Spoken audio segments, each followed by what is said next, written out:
Welcome to SVG-TV News for Monday, February 29th, 2016. I'm Lafern Fraser with the details. Local accountant and businessman Cleve Lewis says taxation is not a real incentive for development and says the government needs to find creative ways to boost the economy. Lewis was a panelist on Sunday's Hits Talk program looking at the topic of the new fiscal measures introduced by the government in the 2016 budget and the implications of these new or increased taxes for citizens. Lewis says that some of the new measures are counterproductive and instead calls for broader ideas that could stimulate economic growth. He says that raising or adding tax to items that Vincentians depend on for survival is not the answer. In giving an example of what he terms a broader idea is the government's plan in its 2015 manifesto to plant 2,000 acres of bananas. However, he says that this was not mentioned in the Prime Minister's budget presentation. Lewis notes that to create a thriving economy in SVG, there must be opportunities for employment which will help to increase wealth. To put 2,000 acres in production, and I don't think that anything has been mentioned of banana in the Prime Minister's budget address of 2016 to see how and when we're going to start the revitalization of that industry. What we have seen, in fact, is taxes and more taxes. We have and I think the hardest hit one where the poor will be affected by it is the new VAT, the VAT on which was exempt and zero, now placed on several items. And it has caused much alarm, in St. Vincent, and much cry over the past week that I've heard from many individuals, wherein people have said, okay, we have gone scraping the bottom of the barrel now by taxing sugar and salt. I mean, that is literally scraping the bottom of the barrel. And Human resource consultant and candidate for the New Democratic Party in the 2015 general elections for South Windward, Noel Dixon, says when taxes are increased, the disposable income that consumers have is being reduced, adding that it is a known fact when people have more money to spend, they buy more items, thus increasing the demand and the production of these items. Dixon said that this facilitates employment where more persons are needed to help produce raw materials, and in cases of importation, the government collects a great amount of revenue through taxes at customs. Referring to the new fiscal measures, Dixon says that the situation in SVG is now more difficult and that though the government uses the excuse of poverty alleviation and the reduction of hunger, the poor and hungry will now feel more of the effects of the already tough economy. So the tax increase will decrease disposable income because it takes money out of the households. The tax decrease will increase disposable income because it leaves household with more money. Now, disposable income is the main factor driving consumer demand, which accounts for most times 2/3 of demand in the country. So we have, if consumers have more money to spend, it means then that they will be demanding more services, more goods, and that sort of stuff. It means that those persons that provide these services and these goods will be required to increase their production. And as they increase their production, you might find what's happening there. You might have to employ more people. You have to buy more raw material and that sort of stuff. So it stimulates the economy at that point. And SVG-TV News earlier today took to the streets of capital city Kingstown to get the views of some Vincentians on the new fiscal measures, which include increases in some taxes and VAT added on several previously exempted food items. Those who shared their views on the subject matter also shared some advice on what can be done to save, even with the increases. You have to do a personal budget. Everybody have to know the expenditure. And you have to know how much money you could afford in the long run, and it just comes to management, proper management of your resources. What has happened in this country here, the government has mismanaged their funds. And because of the mismanagement, the expenditure will always be there, but because of the mismanagement of the funds, there was no times of savings, and it comes to you, back to you personally, with ourselves. Well, as far as that is concerned, I wasn't too shocked that there were increases, because if you look at the trend, I mean, there's not much business going on, there's not much, money coming in to spend, so the government have to get it from somewhere. You know what I mean? What do we do? What do we do now to control our spending? You have to watch the habits, man. I mean, do we need KFC or could we just go for Untitled Chapter? I think VAT on sugar, for instance, really doesn't capture very much of the sugar use, because most of the sugar that people use is basically comes from processed foods, and so they're already paying VAT on that. So my grouse with it is that it has been introduced, but other things that should have been VAT free and not been they haven't relieved us of the VAT on, for instance, fruits and vegetables, local fruits and vegetables. I think that would have made, if it was to drive health, it is my candid opinion that it should have been on healthy foods like fruits, local fruits and vegetables, instead of putting it on sugar. I'm not criticizing any taxes on things that make people unhealthy. What I'm saying is that in the whole mix, it seems to have missed the point of driving health. I think the tax on the food should drop, and they should raise the tax on bleaching cream and those kind of things that the ladies use to destroy their skin and false nails and wigs and those things, because the ladies cut off the natural hair that God bless them with and put on these false things. So that's what the government should raise the tax on. Our news team also took the opportunity to speak to some persons on another prominent issue, that of the Zika virus, as news broke last week of the confirmation from the Caribbean Public Health Agency that SVG had indeed recorded its first case since the virus was detected in the Caribbean. The infected person, according to the Ministry of Health, made a full recovery. Education, it goes back to education again. We have to educate ourselves. Can't put it on blame the government or the thing. They have their part to play. It comes at your personal thing, the water you have around your house and so on, you have to try control that. Still water. You have to use mosquicide to exercise. You use a bag and you use you burn your little, the little things that you burn them around the house in the corridors and all of that.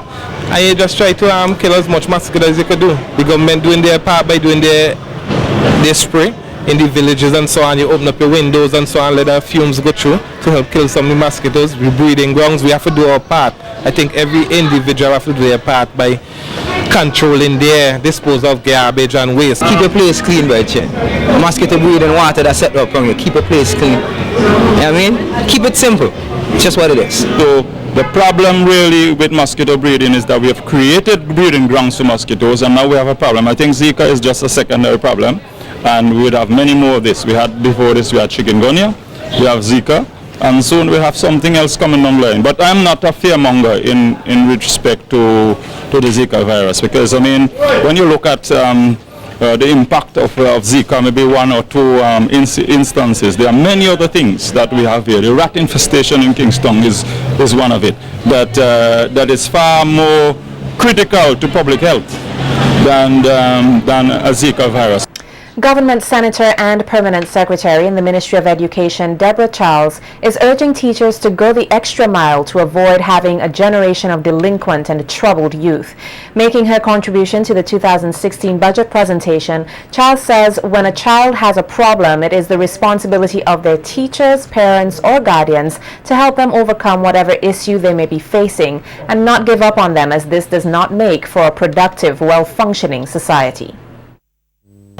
We need to do it, and one of the reasons we need to do it, Mr. Speaker, is that when I'm walking down the street as an old woman with my back bent, I won't want one of the boys from Dubois whom I would have taught, or one of the girls from Lomans to walk up behind me and pick my purse at my side, because they don't know any better. And these are the challenges we face, Mr. Speaker, when we don't do our best for children. We end up having a society that is delinquent, a society with persons who would want to do their own things and get by quickly, get rich quickly, because that's the only way they know. She further implores teachers to encourage children to be good readers, as this is a very essential skill which helps to create knowledgeable and articulate future leaders. Charles notes that she's burdened by the fact that there are some schools in which only 20% of the students are reading at their age levels, adding that this is unacceptable and that the Ministry of Education will seek to improve the quality of teaching in all levels of the education system throughout SVG. Read anything that comes in front of you. It is a fact that in many of the homes in St. Vincent and the Grenadines, books are scarce commodities. But, Mr. Speaker, many of our schools have books. We can encourage them to read the books that are there. It is our responsibility. And as leaders in education, Minister Prince and I would have visited several of our primary schools and a few of our secondary schools since we began this journey in January. And we would have seen the way literacy is being taught in some cases, or the way it is not taught. Is a burden for me, Mr. Speaker. Another issue Senator Charles highlighted was the truancy by some teachers comparing their behavior to the opposition's absence in Parliament, noting this shows disrespect to the people they serve and that it is time to deal with this behavior in schools and in the House of Parliament. Mr. Speaker, we can't give our students the virtue of discipline. We can't teach them to be punctual if every day we are late. And it goes for us as parliamentarians as well. And that's why it's a worry that the opposition isn't here. They're not late, they're absent. And it tells me, Mr. Speaker, that they have no respect for the House. They have no respect for the Speaker. They have no respect for the leader of the House. And it is time in the history of this House that something is done about the way the opposition behaves in the House. The farmers of St. Vincent and the Grenadines, like all public servants, deserve the same security as public servants during retirement after years of hard work. That's the view of Minister of Agriculture, Forestry and Fisheries, Siboto Caesar, during his contribution to the 2016 budget presentation. Caesar urged farmers to cooperate with the Farmers Support Company to ensure that this is possible. The Speaker, in 2016, the NIS registration of all farmers is something that the Farmer Support Company is going to look at. When a teacher attains a certain age, when a nurse attains a certain age, when all public servants attain a certain age, they take home a package with them, and they can receive their pensions. We have to ensure that we work with the farmers so that they can be protected in their old age. And the Farmer Support Company is best placed to work with the NIS to facilitate the process. Particularly so, Mr. Speaker, because the FSC has developed a good working relationship with many farmers. The Agriculture Minister further urged farmers to repay the monies borrowed from the FSC, adding that for all farmers to benefit from the company, the loans must be repaid to ensure that there is a revolving fund. I remember hearing persons from the opposite side saying once on radio that the farmers must borrow the money and they must not pay it back. No. We are living in a world of sustainability. And if you are to benefit from a farmer support company again, you have to ensure that the revolving fund doesn't go bust. The formation of the farmer support company, the government of St. Vincent and the Grenadines did not look outside of the Ministry of Agriculture for staff. And we have been structuring this company in such a way that administrative cost is kept to a minimum. Why? Because we want the monies to go to where we intend them to go, in the pockets of the farmers and in the fields, to boost production and productivity in this country. Standing as a union which believes in socio-economic justice, President of the St. Vincent and the Grenadines Teachers Union, the SVG-TU, Oswald Robinson, says they will stick to the belief in the fundamental rights and freedoms of members as outlined by the country's constitution. Speaking with SVG-TV News, Robinson says the union is fully behind the 3 members who unsuccessfully ran for political office and recently had their claim in the High Court for reinstatement to their post as teachers struck out. The SVG-TU head says on the basis of the collective agreement signed between the union and the ruling ULP government, he sees no sense in persons celebrating a victory over his fellow educators. The teachers union is in consultation with its lawyers. We have deliberated on this matter at our executive, and once we can mobilize the necessary funding, we are going to seek through the judicial system another opinion on this matter, because it makes no sense you have your members, 3 members of the teachers union. Each of the brother would have served for about 30 years, 30 plus. So when you put the 3 together, that's 90 plus years. And to allow the pension and everything to just go down the road. After all, I mean, they have a family, they have their financial obligations. Okay, we are not going to sit back and relax. Now is the time we are going to move forward to ensure that the brothers get their justice. We also have another matter with Otto Sam, brother Otto Sam. That matter is still resolved by the judge. As you know, we won the first case, which his transfer was ruled as being irrational and illegal, and we are looking forward to the next judgment concerning his dismissal. Noting that there is no expectation by the union to have the collective agreement held above the Constitution, Robinson says in regard to Article 16 of the agreement, it seeks to protect a teacher's benefit if they are unsuccessful at contesting electoral politics, which was negotiated and agreed upon. Making further reference to the 1966 UNESCO recommendation on the status of teachers, Robinson noted that these instruments were also agreed upon by the government. The Attorney General advised the government to sign the collective agreement. The Attorney General is the legal advisor to the government. We negotiated in good faith, you know, and when Brother Otto Sam signed this collective agreement, shortly after you had general elections in the country, the government praised this collective agreement. As a matter of fact, if you check the Hansard in the House of Parliament, you would see it is being said, touted as the best collective agreement in the region.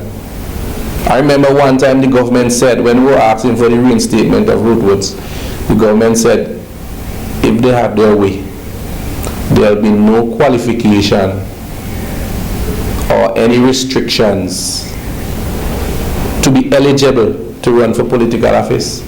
Our limitation is you must be in the union for at least 3 years, because we didn't want anybody to just join today and jump in, and the government was saying everybody should be. You understand what I'm saying? So it's kind of sad that you sign something and then you can't uphold, and then you're trying to shift to say who is responsible for employer and all of that. It's a small place. Still on the issue of the collective agreement, the Teachers Union president says there are still outstanding matters to be settled with the government and that the union will seek to have the demands of its members met using the correct and most appropriate methods. Another year, and they have failed to adequately pay the principals of St. Vincent and the Grenadines the full portion of their end of year allowance. It is in the collective agreement, and we have raised it on several occasions. There are still some teachers who have been short paid the end of year allowance. Teachers who are teacher 2, and they're supposed to get $600 and something, they got them $360. We would be writing the relevant authorities again, but I want the membership to be aware, because this is not a president who just sleep and wake up the next day and say, come on, let us strike. We tend to exhaust all the diplomatic channels. Police here are investigating a double homicide over the weekend with the discovery of the bodies of 2 men in the mountains in the Camden Park area. SVG-TV Sheron Garraway tells us more in this report. Just behind of me is the Carib Woods area, where 2 men in their 30s were viciously beaten, shot and killed. On Sunday, February 28, around 10 a.m., the Lomans Leeward community was thrown into a state of shock as news broke of the discovery of the bodies of 36-year-old Jomo Williams and 32-year-old Kevin Warren, who were reportedly found bound with chop and gunshot wounds. Williams and Warren, who were both farmers from Lomans Leeward, were discovered in the Carib Mountains of Camden Park and were reportedly killed sometime on Saturday. Earlier today, we met with the families of the deceased in the Lomans Leeward area as they were about to go into Kingstown. Girlfriend of Jomo Williams, Melisa Warren, was reportedly the first to raise the alarm as she did not hear from him after several calls to his phone went unanswered Sunday morning. And he went up Saturday and I just know something wrong. And I tell one of his friends something wrong because I cannot get on to him. And they leave and go up there. And well, he living with me, and he live together. And they leave and go up there, and when they go up, they meet them dead. And kind of dead they do them. Real terrible. Tie them up and tie them, shoot them up, break them up. Oh God is love. Mother Arlene Williams says her son Jomo was an easygoing person and wondered why someone would want to viciously end his life. He was so nice. He don't want to not do with nobody. He don't even want to talking to him too hard. He will just say, Mommy, I can't take a talk and I can relax my brain. Yeah, if I call him, he go say, Mommy, look me right here. What you shouting for? They right here. You're calling somebody down here. Mommy, look me right here. He not like no nice. He not like no confusion. He just don't like confusion. And I don't know why they do him that. I just don't know why. Me know why. Not as child without trouble. Nobody asks anybody wrong the area. Anybody that child don't trouble nobody. Nobody. And I know why they do him that. I don't know why. Other family members and friends also expressed their concern. But no matter what he did, he was harmful. So he still didn't deserve to die the way he died also. So right now it's a sad time for all of us because we still can't believe he gone. My sister baking pie because he coming down. And then they get the news that he gone. And that is what hurt the most. We didn't even look for say goodbye. Always, drinking and thing, but it was easy to be emotional and them stuff. So I don't think he really did deserve that. He's always tell me, Lenisha is my favorite niece, and I will just go now and just get something for you. I could remember one time I was having some trouble, and then I've been there by the back door, and then he turned to me and he said, your face look trouble, and then I turned because I don't like talk, and then he said, Lucky, I know what you're thinking. He's cool. He always figure out people before them figure out themselves. Hanif Warren, the father of Kevin Warren, the other homicide victim, is heartbroken by the savage killings and says he will get his justice from the Almighty. It's a sad scene. I love them. Them gone, my brother and my son. I really love and little. People just take their life just so. I don't know because of that. But I love them. And God will know. away justice. Police are now investigating the double killing, which brings the homicide rate this year to 4. Reporting for SVG Television News, I'm Sheron Garraway. Quality care to patients to ensure safe delivery of healthy babies is part of the mandate of the Maternal and Child Health Department at the Milton Cato Memorial Hospital. In the annual department report presented by its head sister Onel Wiley at a perinatal conference on Friday at the NAS conference room, she explained that though they are committed to providing quality care for all, they continue to face many challenges. The year 2015 was extremely challenging for the staff on maternity unit.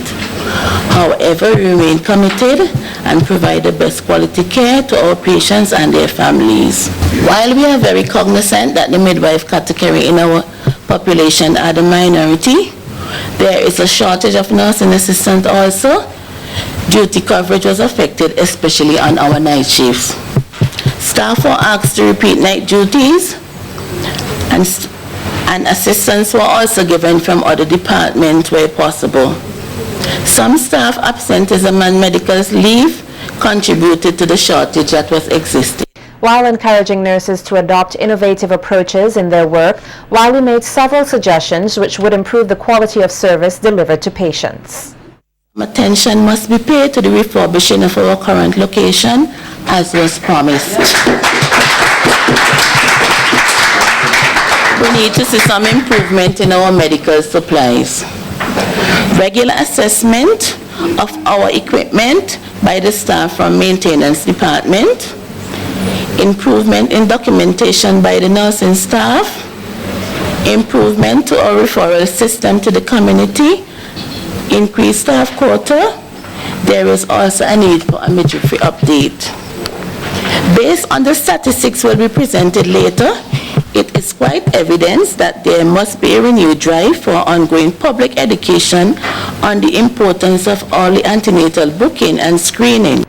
The Judicial Reform and Institutional Strengthening, or JURIST project, a 5-year regional Caribbean reform initiative, will be hosting the inaugural meeting of the Advisory Committee here this week at the Sunset Shores Hotel. The Advisory Committee is tasked with reviewing criminal justice and magisterial reform initiatives in the Caribbean, and also making recommendations for the improvement of the quality of justice delivery and reduction of delay in the criminal justice system. The project is working with judiciaries in the region to support their own efforts to improve court administration and strengthen the ability of the courts and the judiciary to resolve cases efficiently and in a reasonable time. Special attention will also be paid to building the capacity and skills of judges, court administrators, and court personnel to deliver services that address the needs of adults and children. Prior to the meeting, a questionnaire was sent out to all stakeholders from across the region involved in the criminal justice system, seeking baseline data on the alleged problems relating to delay and backlog, as well as the more serious problems that obstruct the proficient working of the criminal justice system. The opening ceremony of the 2-day meeting will take place on Wednesday at 8:30 in the morning at the Sunset Shores Hotel. Vincentian artist Camille Saunders Musser, founder of the Yulu Art Foundation, is hosting for the second year at the Botanical Gardens Curator's House an art show and sale. The art show, which opened to the public last Friday, February 26th, will close on Friday, March 11th. The Yulu Arts Foundation is a non-profit, non-governmental organization aimed at developing and preserving the arts in St. Vincent and the Grenadines. Saunders Musser says for the past 15 years, the foundation has been providing creative inspiration and training to St. Vincent's teachers and children through an array of workshops, art fairs, and visual arts, amongst other activities. The foundation is seeking to establish a dedicated art center for local and visiting exhibitions to offer art classes and specialized training, as well as economic support to local artists and artisans.